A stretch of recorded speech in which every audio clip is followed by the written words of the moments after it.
Muli nga namin binalikan mga kababayan ang pamilya ni Chabelita dito sa kanilang tahanan.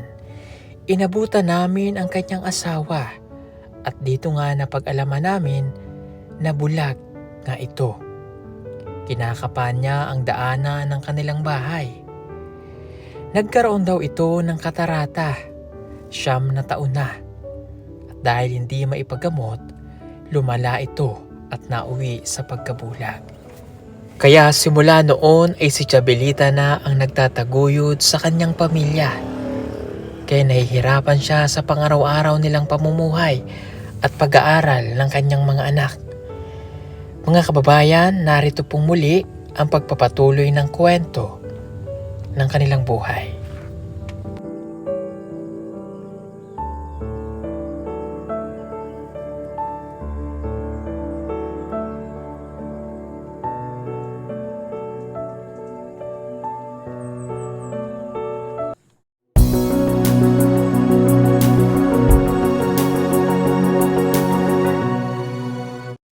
So magandang umaga po sa inyong lahat mga kababayan at nagbalik nga po kami dito sa kila Chabelita, no?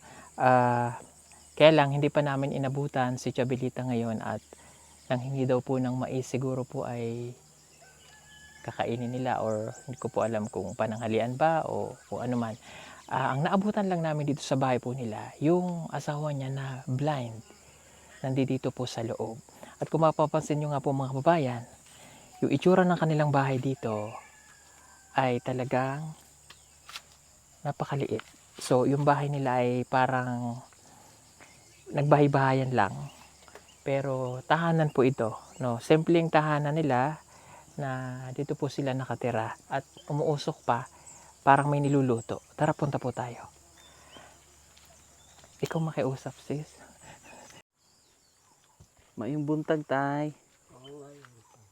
Unsay imong pangalan? Adiman. Adtiman? Oh. Imuhang asawa si Chabelita? Chabelita? Oh. May asawa ko. Asan si Chabelita? Dito siya mabaw. Oh, okay. Anong pangalan niya ulit? Atiman? Atiman? Oh. Bulag ka tay? Oh. Bulag? Dili mo kita? Oh, di man ako makakita. Dugay na, dugay.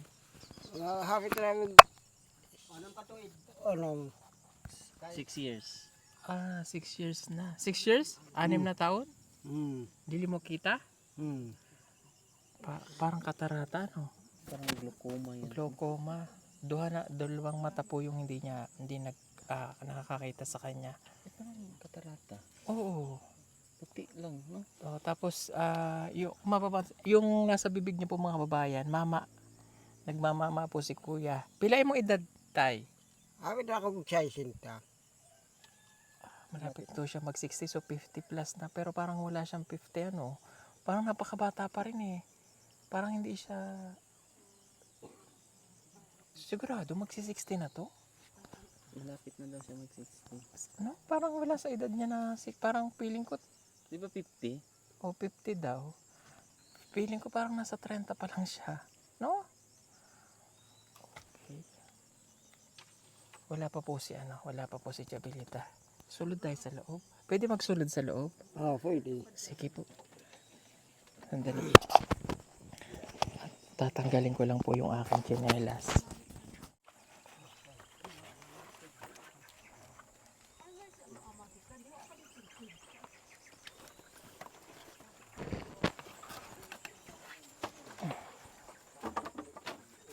Ay, naku. Diyan ka. Napakainit. Ano kaya tong lungag nila? Kanon? Oh, kakuan, kamuti. Kamote? Oh. Pwede ko tingnan, kuya? Tanawon? Tanawon ko? Oh, sir, tanaw na ko. Ayaw ko daw. Mainit kasi. Baka kasi sunog na eh. Saging. Wala nang ang tubig. Tuyo na. Buti na lang nakita natin. Wala nang tubig eh. Siguro. Ito pa, kain nyo? Kanon niya na. Kanon? Oo. Manay pamahaw. Mauna na yung pamaw. Okay. Almusal daw nila yan. Almusal. Kasi ano, buti nakita natin kasi masusunog na. Ito po, oh. Ayan, oh. Wala ng tubig. Hindi niya nakita. Kumain ka na? Dili pa? Hindi pa. Okay. Wala pa po si Ate Chabilita. Asan ka natutulog dito? Dire ka mga nagatulog pod.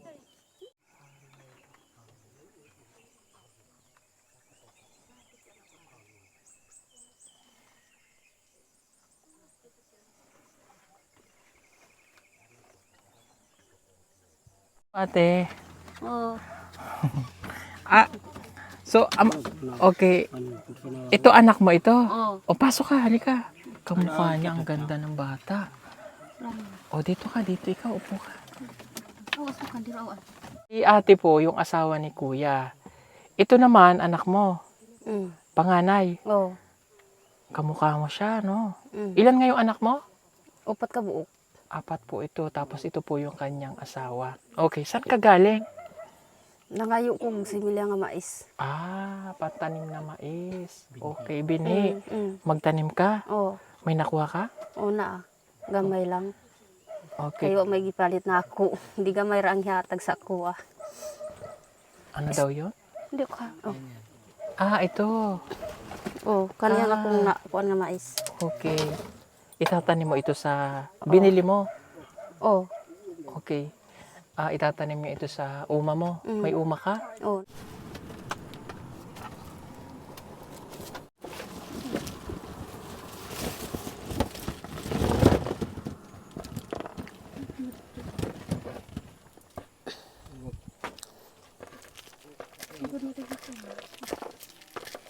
Pag-apra ko.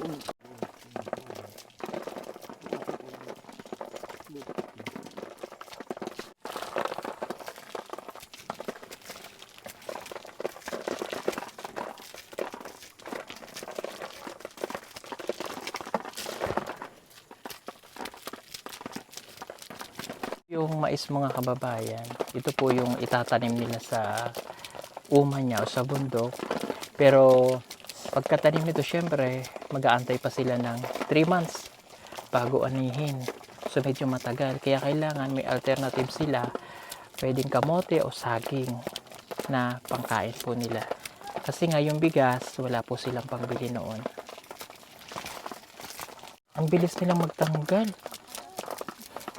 Ang sakit sa kamay.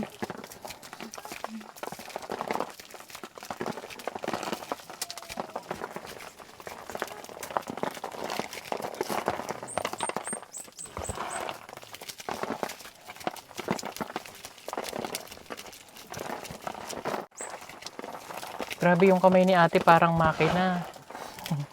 Ang bilis.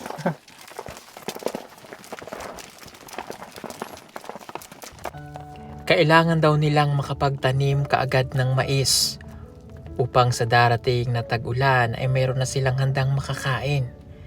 Mahirap daw kasi dito sa lugar nila, lalo na kapag wala talaga silang malalapitan. Kung wala silang pananim, wala silang makakain. Kulang pa to, te.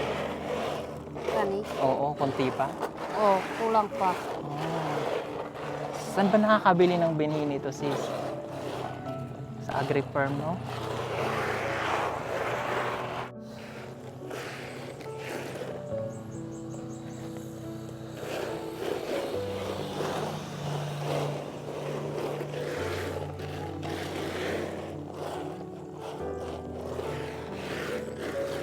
Okay, bukod sa mais, may tanim ka ding mga binhi? Wala. Wala. Ay, mga gulay? Napal ba daw kay laing mga tanong? Oh, mais. Hindi, bukod sa mais, gulay. Wa ko'y gulay na ako'y tanom ka ng kuan gabi. Gabi. Mm. Meron pa tayo doon binhi, no? Paul, pakuha ako. Okay. Tsaka yung iba pa nating ano. Tapos, itong anak mo nag-aaral. Eskwela to. Oh, Anong grado mo na? ko. Grade 6? Mm. Okay. Ba't hindi siya pumasok ngayon? Sa Tracy. Wala kayo pasok ngayon? Wala Bakit? nag-eskwela kay absing kay way kuan balon. Walang baon? Mm. Oo. So pag wala siyang baon, hindi na siya papasok? Mm. Lagi kang absent? Ha? Pero may ba daw? Pero may ka-absent? Karon pag yun. Duha na ka semana wa ka eskwela ni. 2 linggo? Mm. Bakit di siya napasok? Kay kan agyud way maulaw naman siya mo sulod dito sa eskwelahan kay ang uban naay mugawas kung tigawas na pangresis naay ikapalit kuan makaon. Unya maulaw siya kay siya way pangresis dito ra pud naglingkod sa eskwelahan. Mm. So nahihiya. Mm. Nahihiya siya pumasok kapag Oo. ka walang baon. Mm. Kasi pag resist, O kay pila ra wala may siyang pangkain. kabalo ka sa amo asir. Nga kaning akong bana di naman gyud kakita ako na may pangitag panginabuhi pangwarta pila ra may makuha na ako. Kasi hindi na makapagtrabaho ang asawa niya. Mm. Si ate yung magtatrabaho para sa kanila. Yung, syempre hindi niya kaya lahat. Oh. Pero, ito, mamaya, okay. Pero dapat, nag-aaral ka, malayo, lakad. Mm. Okay. Naintindihan ko dahil syempre mahirap talaga yung walang baon. Mm. Pero sana, kahit kamote, Mm. tiisin mo mag-aral. Ha? Agwang tahon daw. Akonta. Makapag-aral ka. Bilay mong edad. 15. 15 na siya. Mm. Naku, huwag mo na siyang pagminyuin, ha? Mm. Ha? Okay. Ganito. Ito yung yung binhi. Bigyan kita nito. Ayan. Alam mo to? O talong. Talong. Mm. Okay, hawak. O ito, ano to? Palya. Ha? O ukra. Okra. Mm. O, doble na yung talong. Ito, Sitaw. o ayan, ha? Itanim mo yan para ka. Tapos susunod, magbinhi ka na para susunod may pantanim ka ulit. Oh. Ha? Mm. Para magkagulay kayo dito. Mm. Malaking bagay na may gulay kayong tanim. Mm. Alternative kapag walang ulam. Tsaka pwedeng ibenta. Ano? Mm. O, ito bago mo itanim, ipunla mo muna. Mm. Bago itanim. Yung iba, Oh. pwedeng direct na siya. Mm. Okay. Anong pangalan mo? Maika. Ha? Maika. Oon, basta magdala ka ng kamote. Mm. Pumasok ka. Kasi importante mapakapag-aral ka. Siguro nahihiya lang talaga siya. Mm. Pero kapag may baon to, syempre gaganahan yung bata. Ano yung gusto mo pagkatapos, pagdako, ang imong Maestra. pangandoy? Maestra. Maestra? Bakit teacher? Bakit gusto magmaestra? Kada kagsildo. Hmm? Naman. So makatabang sa pamilya mo? Okay. Si kuya po, no, sa itsura niya talaga hindi na siya magkikita. Okay. Naabutan din namin na mayroon kayong nilagang saging. Mm. Kakainin nyo? Mm. Hindi pa kayo nag-agahan. Tawag niyan, almusal. Namahaw. Wala pa. Saging ang kanilang umagahan. At kung minsan hanggang tanghalian na ito, Bisita ra at kung walang-wala talaga, pati ang gabi nila ay saging. Normal naman ito sa mga katulad nilang katutubo. Ang mahirap lamang sa kanila ay kung wala ng pera at walang pambili ng ulam at iba pa nilang pangangailangan. Ito lamang ang kanilang pagkain. Kaya napaka-importante na mayroon silang mga tanim.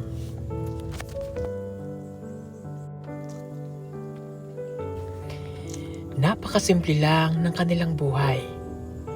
Yung ganitong pagkain, kung tutuusin sa mga katulad natin, ay napakadali lamang mahanap. Napakadali kung mayroon tayong pera. Kaya sana mga kababayan, sa mga nanonood ngayon, maging kontento tayo sa kung ano ang mayroon lamang tayo at palaging ipagpasalamat sa Diyos ang mga biyayang ating natatanggap. Dahil tulad nila, hirap.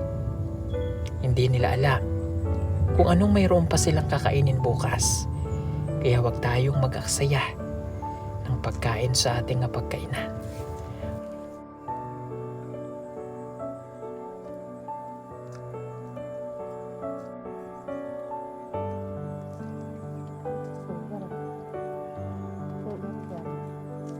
Okay. Meron kaming dala dito na grocery, no?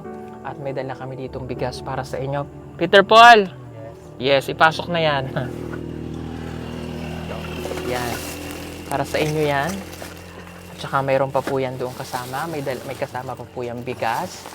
Para at least makakain kayo ng iyong pamilya ng mas maayos-ayos. Meron tayo ditong mga dilata, noodles, kape, asukal. Para makakain kayo maayos, ha? Okay. Kamusta yung ilaw na gamit nyo? Oh. Okay.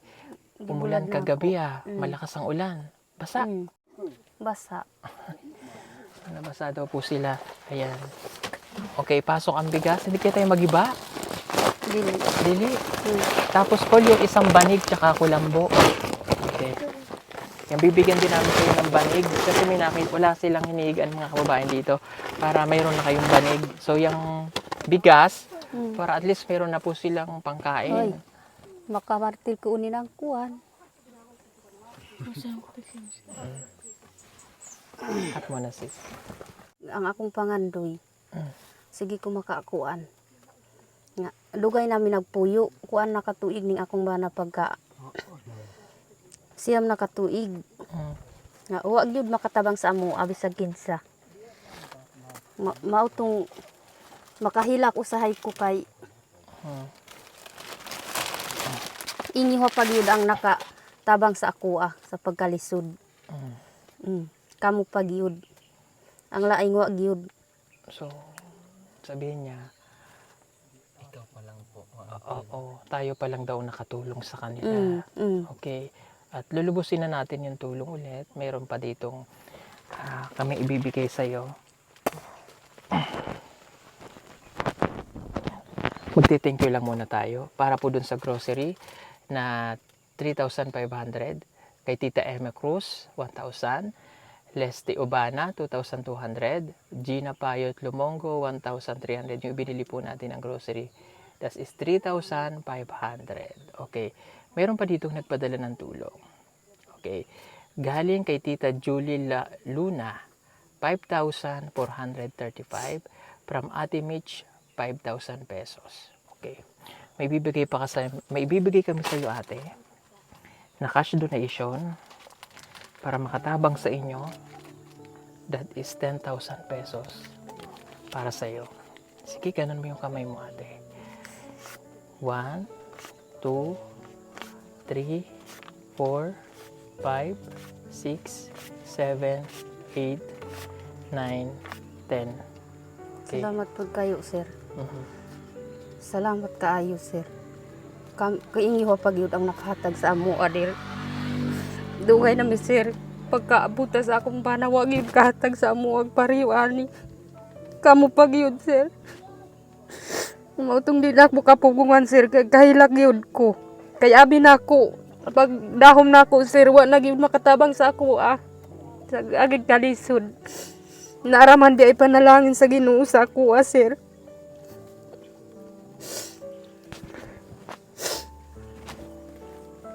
Okay. Salamat kaayo, sir.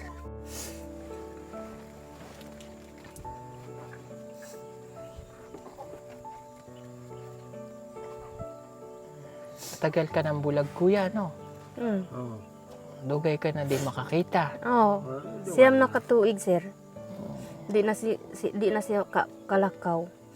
Pero nung nagkikita siya dati, katuwang mo siya. Kanang nakita pa sa, makatabang pa sa kuha. Karon nga di na siya kakita, di na gyud makatabang sa kuha. Okay. Ano ulit pangalan mo, Bunso? Maika. Maika. Oh, may baon ka na. Bigyan mo siya ng pambaon, ate, ha? Para makapasok siya sa school at makapagtuloy siya ng pag-aaral niya. Salamat po kayo, sir. Pilitin mo yung mga bata. Alam ko, ikaw lang yung bumubuhay sa pamilya mo. Kahit kamote lang baon ng anak. Oh. Ha? Para Ang makaharap. baon sa akong anak, sir, para mo mabalo. Kamuti ragyod. Balang wika na ragyod. Huwag kang mahiya sa school ha.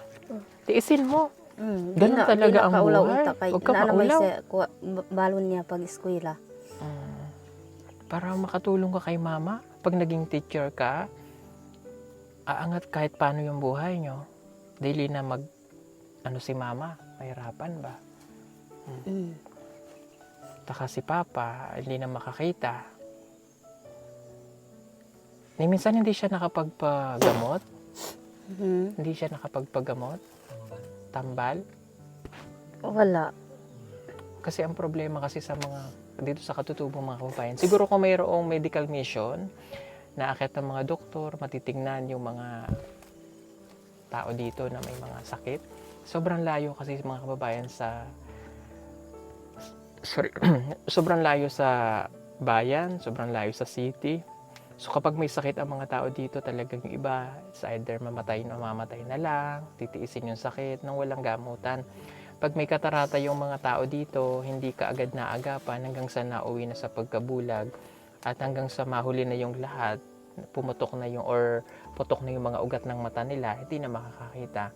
Sa tingin ko kay kuya, puti na, no? So, dahil sa tagal na rin noon, ang possible dyan, putok na yung mga ugat ng mata niya. So, talagang minsan hindi na kayang gamutin dahil napabayaan na. Pero ganun pa man, laban lang fight sa buhay. Isipin nyo palagi na may tayong Panginoon na nakatingin sa atin. At wag kayong, alam kong napakahirap ng buhay nyo, napakahirap ng buhay po ng mga katutubo dito. Pero again, ang sagot sa kahirapan ay pag-aaral. Ha? Mitch, mag-aral ka ha? Sayang ang kinabukasan kapag nag-asawa ng maaga. Kapag nakapag-asawa ka ng maaga, hindi mo na maibabalik yung dati. Kasi magiging priority mo na yung pamilya, hindi na yung pag-aaral. Hindi na daw mabalik ang sa una. Oo. Kung maminyo na ka, kaya na mga bata na atimanon. Oo. Panganay ka pa naman, Mitch, mag-aral ha? Okay. So, yan po mga kababayan at pasensya na kayo. Ngayon lang kami nakabalik dahil napakalayo po talaga nitong lugar na ito sa Davao City. Mag-iingat kayo ha? At palaging tatandaan na magdasal ha? Okay? Huwag kakalimot sa Diyos ha? Oo. Okay, at alagaan si Kuya. Kuya, laban lang ha, fight. Fight sa buhay. Okay? Maraming salamat pong muli sa ating mga sponsor. God bless po sa inyong lahat.